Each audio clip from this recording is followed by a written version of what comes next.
I pledge to be a president who seeks not to divide, but unify, who doesn't see red states and blue states, only sees the United States. Do you think the COVID vaccine should be mandatory?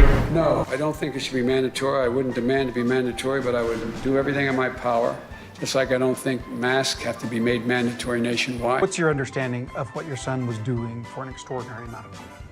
I don't know what he was doing. I know he was on the board. I found out he was on the board after he was on the board, and that was it.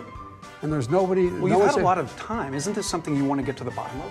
No, because I trust my son. It happens every single solitary year.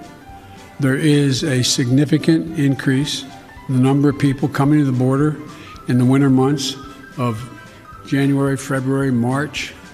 It happens every year. And we won't ignore what our intelligence agency have determined to be the most lethal terrorist threat to the homeland today. White supremacy is terrorism. 245 years ago, we declared our independence from a distant king.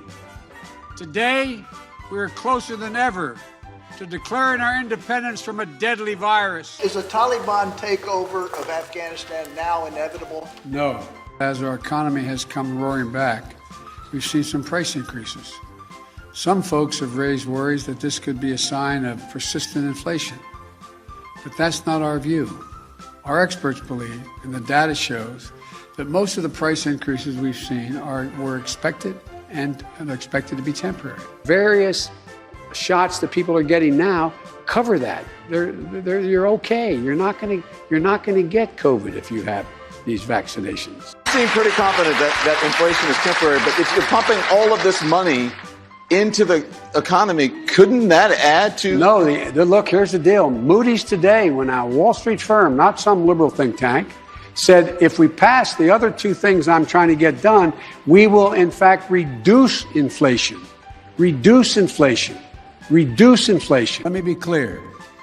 Any American who wants to come home, we will get you home. The investments I'm proposing will be fully paid for. If there's American citizens left, we're going to stay till we get them all out. To see people treated like they did, horses barely running them over, people being strapped, it's outrageous. I promise you those people will pay.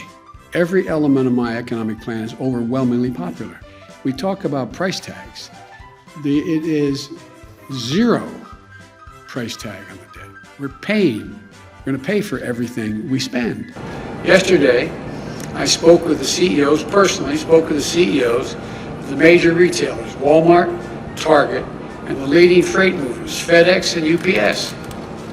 They assured me that the shelves will be stocked in stores this holiday. It's fully paid for.